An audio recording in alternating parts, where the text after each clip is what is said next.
Hello ಮಕ್ಕಳೇ, ಹೇಗಿದ್ದೀರಾ? ಎಲ್ರೂ ಆರಾಮಲ್ವಾ? ಮೇಧಾ ಟು ಸ್ಕೋರ್ ಮೋರ್ ಯೂಟ್ಯೂಬ್ ಚಾನಲ್ಗೆ ನಿಮ್ಮೆಲ್ಲರಿಗೆ ಸ್ವಾಗತ.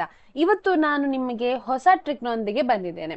ಈ ರೀತಿಯ ಪ್ರಶ್ನೆ ಇದ್ರೆ ಇದರ ಮೌಲ್ಯ ಹೇಗೆ ಕಂಡುಹಿಡಿಯುವುದು ಅನ್ನೋದು ನಿಮ್ಮ ಪ್ರಶ್ನೆ ಆಗಿದ್ರೆ ಇಲ್ಲಿದೆ ಉತ್ತರ ನೋಡಿ. ಸೊ ಇಂತಹ ಪ್ರಶ್ನೆಗಳು ನಾನು ಹೇಳ್ಬೇಕಾದ್ರೆ ಇಂತಹ ಪ್ರಶ್ನೆಗಳು ನಿಮಗೆ ಆದರ್ಶ ಶಾಲೆಯ ಇದಕ್ಕೆ ನೀವು ಎಕ್ಸಾಮ್ ಬರಿಬೇಕಾದ್ರೆ ಅಥವಾ ಯಾವುದೇ ಒಂದು ಕಾಂಪಿಟೇಟಿವ್ ಎಕ್ಸಾಮ್ಸ್ NMMS ಎಕ್ಸಾಮಿಗಾಗಿರ್ಬಹುದು, NTSC ಎಕ್ಸಾಮಿಗಾಗಿರಬಹುದು, ಇಂತಹ ಪ್ರಶ್ನೆಗಳು ಬರುವಂತಹ ಚಾನ್ಸಸ್ ಇದೆ. ಸೊ ಅದಕ್ಕೋಸ್ಕರ ಇಂತಹ ಪ್ರಶ್ನೆಗಳನ್ನ ಆದಷ್ಟು ನೋಡಿಕೊಳ್ಳಿ ಅಥವಾ ಅದನ್ನ ಸಣ್ಣ ಶಾರ್ಟ್ಸ್ ಮೂಲಕ ನಿಮ್ಗೆ ಅರ್ಥ ಆಗುವ ರೀತಿಯಲ್ಲಿ ಹೇಳ್ಕೊಡ್ತಾ ಇದ್ದೇನೆ, ಕೇಳಿ. ಈ ರೀತಿ ಇದ್ರೆ ಅಂದ್ರೆ ಕಳೆದ ವಿಡಿಯೋದಲ್ಲಿ ನಾವು ನೋಡಿದ್ದೆವು ವರ್ಗಮೂಲಗಳ ನಡುವೆ ಚಿಹ್ನೆ ಇತ್ತು.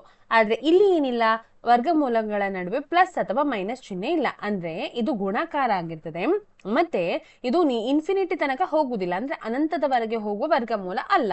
ಈ ಸಂಖ್ಯೆಗಳು ಎಷ್ಟು ವರ್ಗಮೂಲ ಇದೆ ಅನ್ನೋದನ್ನ ನಮಗೆ ಸುಲಭವಾಗಿ ಗುರುತಿಸಬಹುದು ಅಥವಾ ಲೆಕ್ಕ ಹಾಕಬಹುದು. ಆ ರೀತಿ ಇದ್ದಾಗ ಉತ್ತರ ಹೇಗೆ ಕಂಡುಹಿಡಿಯುವುದು ಅಂತ ಹೇಳ್ತಾನೆ.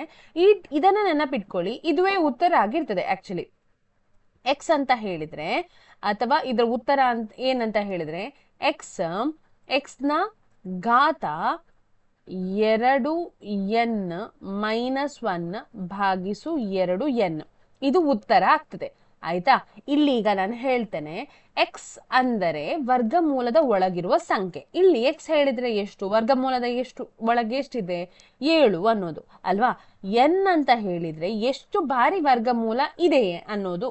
ಈಗ ಇಲ್ಲಿ ಎನ್ ಅಂತ ಹೇಳಿದ್ರೆ 3 ಸಲದು ವರ್ಗಮೂಲ ಬಂದಿದೆ. ಸೊ ಎನ್ ಅಂತ ಹೇಳಿದ್ರೆ 3 ಆಗ್ತದೆ.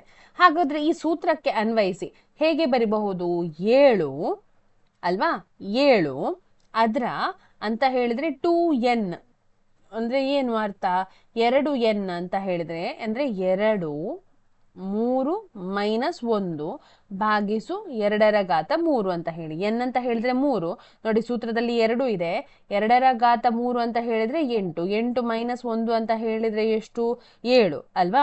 ಸೊ ಇದ್ರ ಉತ್ತರ 7/8 ಆಗ್ತದೆ. ಘಾತ ಅಲ್ವಾ, 7/8 ಆಗ್ತದೆ, ಇದು ಉತ್ತರ. ಹಾಗಾದ್ರೆ ನಾವು ಇನ್ನೊಂದು ಸಂಖ್ಯೆಯನ್ನ ಮಾಡಿ ನೋಡೋಣ.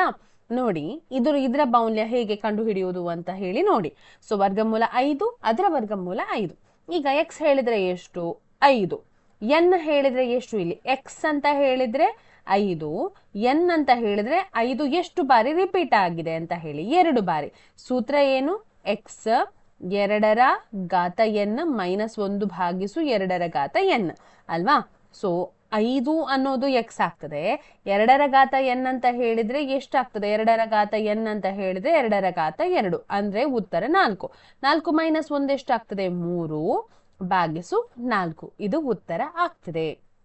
ಹಾಗಾದ್ರೆ ಇದಿಷ್ಟಾದ್ರೆ ಇದನ್ನ ಹೇಗೆ ಸಾಲ್ವ್ ಮಾಡುದು ಅಥವಾ ಇದರ ಉತ್ತರ ಎಷ್ಟು ಅಂತ ಹೇಳಿ ನೀವೇನ್ ಮಾಡ್ಬೇಕು ಅಂತ ನಿಮ್ಗೆ ಗೊತ್ತಿದೆ, ಕಮೆಂಟ್ ಮಾಡಿ ಅದನ್ನ ನಮ್ಗೆ ತಿಳಿಸ್ಬೇಕು. ಈ ವಿಡಿಯೋ ಇಷ್ಟ ಆಗಿದ್ರೆ ನೀವೇನ್ ಮಾಡ್ಬೇಕು, ನಮ್ಮ ಚಾನೆಲ್ ಅನ್ನ ಸಬ್ಸ್ಕ್ರೈಬ್ ಮಾಡಬೇಕು, ಈ ವಿಡಿಯೋನ ಲೈಕ್ ಮಾಡಬೇಕು, ನಿಮ್ಮ ಎಲ್ಲ ಸ್ನೇಹಿತರಿಗೆ ಶೇರ್ ಮಾಡಬೇಕು. ಹಾಗೆಯೇ ಧನ್ಯವಾದಗಳನ್ನ ತಿಳಿಸ್ತಾ ಇದ್ದೇನೆ. ಧನ್ಯವಾದಗಳು.